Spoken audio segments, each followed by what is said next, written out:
for November 10, 2022 to order. Ms. Shelton, will you please call the roll? Mr. Bryson? Mr. Coleman? Here. Mr. Dove?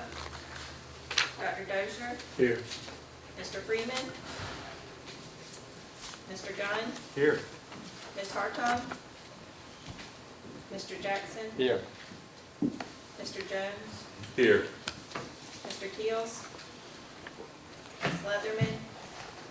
Mr. Lee? Here. Mr. McIntyre? Here.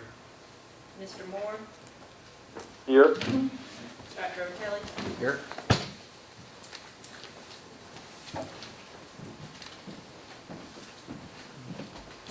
If you will please note that those who are not in attendance generally they've all emailed in, asked to be excused for medical reasons, so they've all been excused by the chair. For the record, the media's been notified in accordance with the requirements of the Freedom of Information Act, and it appears a quorum is now present. We will now move to item number 2, approval of the August 4, 2022 minutes. Are there any corrections or additions? Move that be set to this. Second.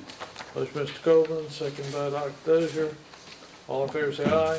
Aye. Any opposed? We'll go first to Executive Committee. The Executive Committee has nothing to report, so we will move on to Dr. Dozier and Academic Affairs and Accreditation. Thank you, Mr. Chairman. I filled in for the chair today.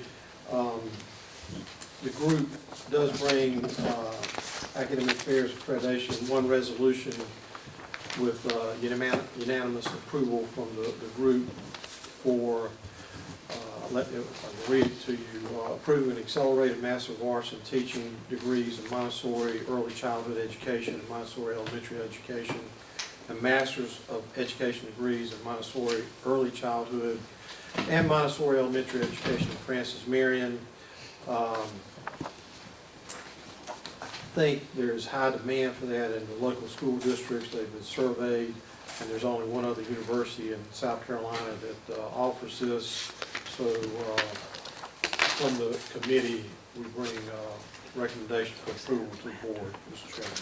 1322, this resolution comes unanimously from the from Academic Affairs and Accreditation. Therefore, is there a second? Second. Second, Mr. Jackson. All in favor say aye. Aye. Any opposed likewise? 13-22 is adopted. If I can continue with my report, Mr. Chairman, I want to thank the provost for his rather lengthy report. I don't see where he is, but I'm gonna summarize as best I could. It's I don't know what I filled in while I got the long report, but we did have a report from Dr. Sharon Kelly, faculty chair. Faculty governance has completed the first of 4 cycles of governance for 22-23. At the first meeting, there were revisions from chemistry department, honors department of speech, language pathology, biology is an addition of the new Montessori graduate degrees. Enrollment management, which is good news. Fall 2022 enrollment is 4,045. That's a 3% increase from fall 21. The incoming freshman class is 95% from the South Carolinian, with 46% being from the PD. They're in the process of housing open houses. There will also be one, if anybody's interested, this weekend, November 12th, I think that's right. And the registrar reports that we have 197 graduates, undergraduates, 61 graduate students who are planning to graduate this fall at commencement. There will be 2 commencement ceremonies. The ceremony for School of Business of Health Sciences is scheduled for Friday, December 16th, and the ceremony for the College of Liberal Arts and School of Education is scheduled for Saturday, December 17th. I had a report from Dr. Mark Blackwell, International Program, who just got back into the country. I think I'd like to have his job, Dr. Carter. Anyway, it's pretty exciting. The FMU is hosting 10 international students from UK and Germany this fall. It's real interesting, our partnerships with institutions out of the country and providing great opportunities for our students to study abroad and vice versa. College of Liberal Arts have reports from the Department of Chemistry, English, Language Arts. Of course, one thing I would mention, the Department of Physics and Engineering, Dr. Larry Engelhardt, Professor of Physics, was named the recipient of Excellent in Educational Award given by the American Physical Society. The award was given to 6 leaders of NSF-funded group who worked to integrate computation and undergraduate physics education around the country. I want to congratulate him on getting that award. School of Business, as always, they're very busy. They just finished their fall semester certificate in negotiations and conflict management. Of course, we mentioned School of Education. They have a lot of things going on. Look forward to the degree. School of Health Sciences, want to compliment them on their public health preparedness grant, which they just got funded, $332,000, big deal. And I think they just hired an occupational therapy director, which will fit into our new programs here. I could go on, Mr. Chairman, but I think that pretty much covers it, and we'll finish my report. Thank you, Dr. Dozier. Any questions for Dr. Dozier? Hearing no questions for Dr. Dozier, we'll move on to development and alumni. Mr. McIntyre. Thank you, Mr. Chairman. We met earlier with Lauren Stanton, Vice President for Institutional Advancement. In the events, the Giving Day event will be January 24th this year online. And the Education Foundation Donor Recipient Scholarship Reception will be February the 21st. In the gifts area, PD Electric has endowed a scholarship. The Carolina Wildlands Foundation Student Fellows has developed a scholarship, and Duke Energy has given us $25,000 for the School of Education Sensory Lab. In regional and community affairs, we heard that the Stephen Gately Gallery, that Dalvin Spann of Columbia, and the 2022 juried FMU Student Art Exhibit are currently displayed there.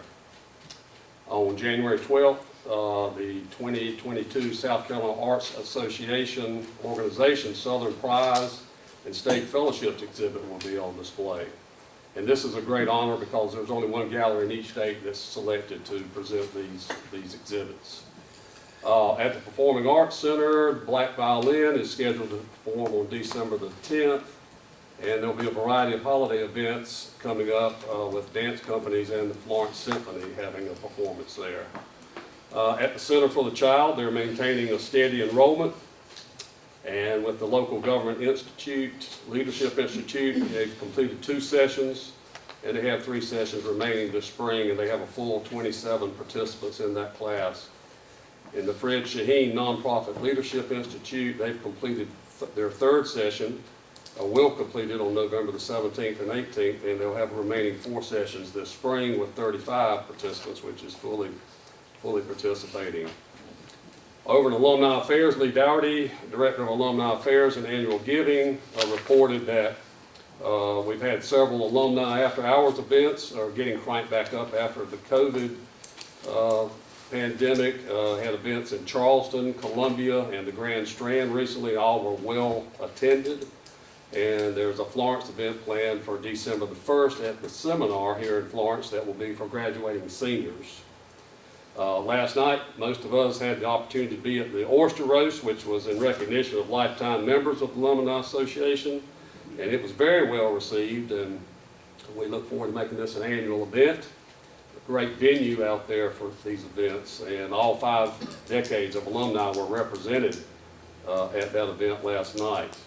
Also, we've been very active on Facebook. We've had 39,700 visits of our Facebook page since our last meeting, and that resulted in 87,000 impressions or reposts of our information on Facebook. So that's becoming a very big thing for us. Just mark on your calendars that homecoming is now scheduled for February the 18th of this coming year. So we'll look forward to that in the upcoming year. And that's all from me, Mr. Chairman. Thank you, Mr. McIntyre. Question, Mr. McIntyre. Hearing no question, Mr. McIntyre, we move on to finance and facilities. Mr. Jones. Thank you, Mr. Chairman. Good afternoon, everyone. Appreciate you being here battling through the weather.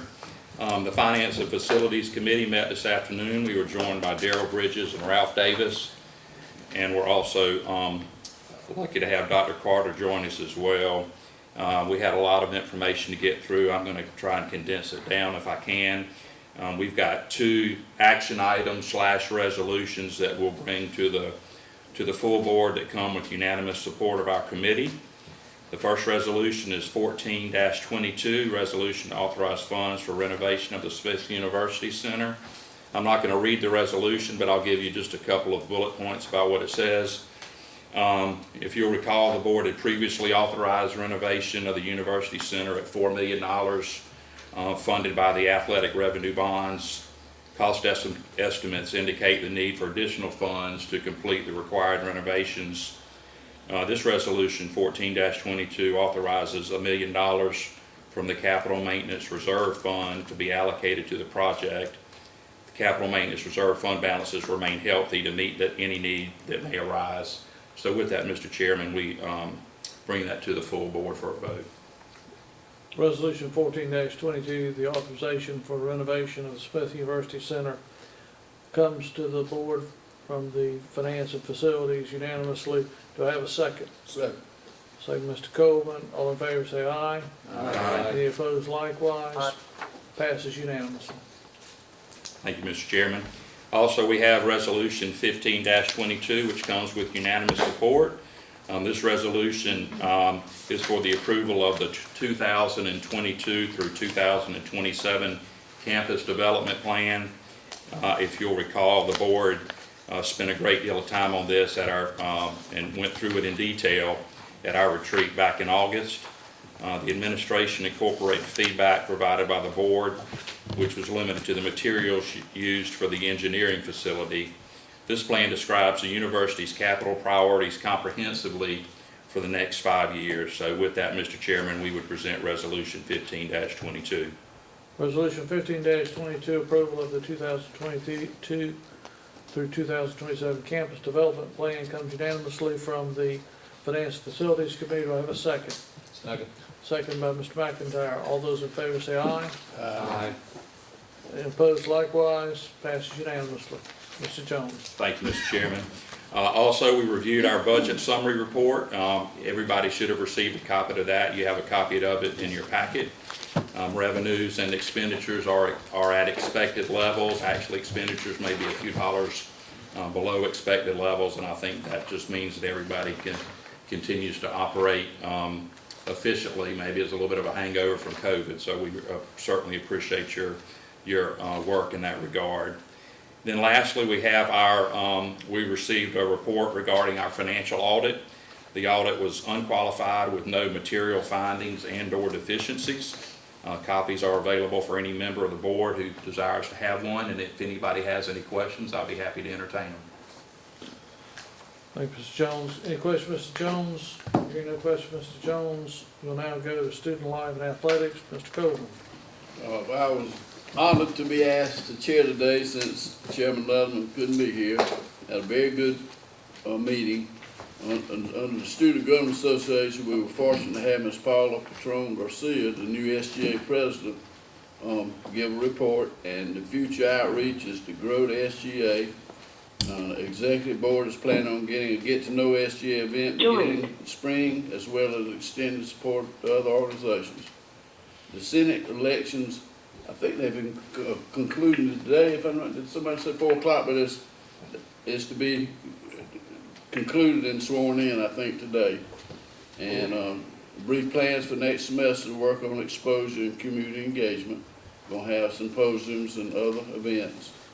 Under student life, it sounds like they really got a lot going on. They've had a very successful semester for good events, large number of Rush Greek chapters this fall, well-attended cab showcases, tremendous turnout for the FMU Got Talent contest. We have some co-curricular events for student health and well-being events, including yoga and safe sex discussions. They continue to have monthly food trucks monthly food trucks Thursdays, and that's a big hit with students. and they just hosted on October 29th the FM Glow event, and it was a tremendous turnout. Student health and COVID response, our numbers continue to be the lowest in the state among our sister institutions. We've had very little active cases, but are prepared for the fall return of students. Under FM athletics, our athletic director is out sick, and we missed him a bunch, but he gave some really good updates. Men's cross country, we had a junior curling door, got a conference elite 23 award. That means highest GPA. Men's soccer,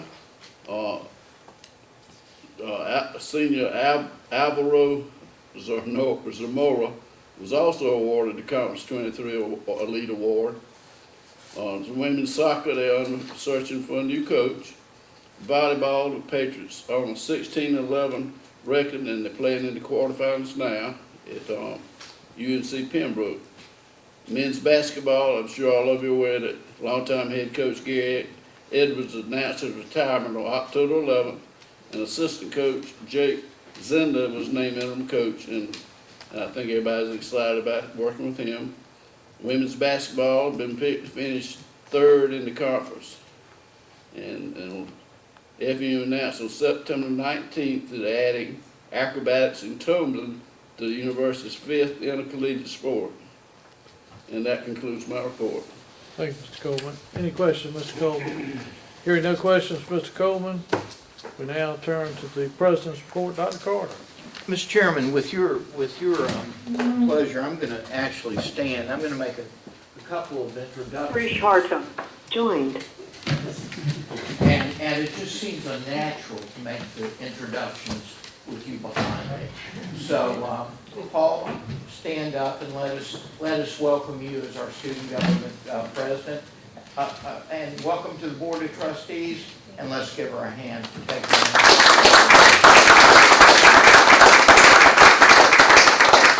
Thank you very much. Thank you. With a bit of melancholy, we bid goodbye to John today, John Sweeney. This is his last board meeting as the Vice President for Communications. John, you've done a marvelous job the last 15 months, and I want you to know how much we appreciate that.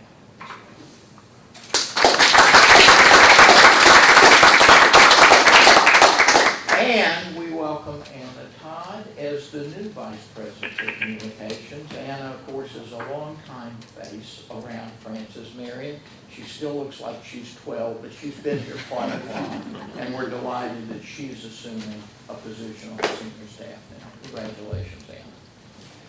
Now, we don't normally do this, but we've cut a commercial that I'm especially proud of. I think it's one of the finest commercials we've done the last 2 or 3 years. The initiative for this commercial began about a year ago when I bumped into somebody who said to me, "Wow, FMU is everywhere." So that's the name of this commercial. It's 30 seconds. I really want you all to see it. Larry, can you play this, please? Where can you find Francis Marion University? Are we at our ever-expanding main campus? Or at the new Freshwater Ecology Center? In our theaters, galleries, and classrooms in downtown Florence? Or with the growing list of partners throughout the state? We're all of those places. And we're with every one of our 26,000 graduates. Francis Marion University. We're everywhere. Says it all, doesn't it? Very good. John, thank you for the creative work on that. Nice piece. Just a couple of things very, very quickly. Let me thank the board for your actions today approving the Montessori degrees. Anytime that we can give our educators out there more choices with regard to advanced education, graduate education, it's a good thing. These Montessori degrees will be well received across the PD region. I also want to thank you for increasing the budget on the Smith Student Center. You know, the problem with getting into something like the Smith Student Center is that the more you look at it, the more that you find that you need to do. And I think that's exactly what happened in that process. We got in there with the architects and we found that we wanted to do more and more knowing that this may be the last opportunity in the next decade or so to go in there and do some serious work. So I thank the board for that. Commencement, as I think Dr. Dozier said a little earlier, commencement this year will be split between 2 nights again. Friday night on the 16th, we'll give awards to School of Business and the School of Health Sciences. On the 17th, in the morning, we'll give degrees to the College of Liberal Arts and the School of Education. I think the chairman later on will talk a little bit about inviting trustees to that process, but we will have, again, the slimmed down exercises. We'll get back to full-blown commencement exercises, I think, as we move into spring. Of course, spring, I would remind you, we will not be in the Student Center because it'll be under renovation. So the spring commencement exercises will actually be in the Florence Center downtown. Finally, there's a couple of things that I would like to bring to the board, and I would like for you to vote in concurrence on these 2 things. I would ask you to do that. The first is a holiday bonus for our faculty and staff. We're coming out of COVID now. This has been the first semester in a long time in which we haven't had kind of the stigma of COVID hanging over the campus. I think the campus has become very, very vibrant this semester. You see it in our students, you see it in our faculty and staff. Of course, were it not for our faculty and staff, we wouldn't be in the situation we are today. So I'm asking the board to concur with providing all of our faculty and staff a $2,000 holiday bonus. That bonus would be payable and deposited into checks or into accounts on December the 9th. Let me just say for the record, this will not affect tuition of students at all. These dollars have been put aside for some time, and I would ask the board's concurrence on that, Mr. Chairman. I so moved. Do you need a motion? We'll take a motion by Mr. Coleman, second by Dr. Dozier. All in favor say aye. Aye. Any opposed? Aye. Passes unanimously. Thank you, trustees. The second concurrence I seek on this is with regard to our outgoing chairman. Robert Lee has served 5 years in this term. Now, I might point out Robert Lee has served 5 years in a 3-year term because the board and the administration is asking twice to extend his term because we were in the middle of COVID.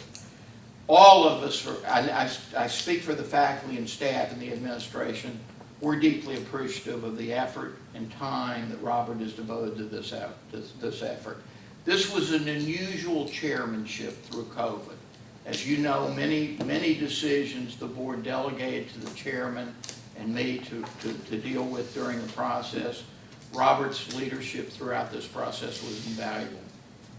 Subsequently, I would ask the board to give concurrence to invite the outgoing chairman, Robert Lee, to be the commencement speaker in spring and to accept an honorary degree on behalf of a grateful university. Mr. Chairman, it'd probably be inappropriate for him to recommend that approval for himself, so I will recommend approval for that. I'll second that. All those in favor? Aye. None opposed? Thank you. Aye. Mr. Chairman, that concludes my report. Any questions for Dr. Carter? Hearing no questions for Dr. Carter, Ms. Shipton, let me ask you to do this. Would you come back around and just, not today, but take the roll, because we have people joining us on the phone, so we get everybody, that our attendance correct. And again, those who aren't attending are attending for medical reasons. So, but let's get that correct. Second thing is, with regard to commencement, we're going to split the commencement again. So what we're going to do is we're going to split the board, and what I'm going to ask you to do is to let Ms. Shifton know whether you want to come to the Friday night graduation or the Saturday night or the Saturday morning graduation, and we'll split the seats that way. And, that way everybody, I'd like everybody to attend at least one.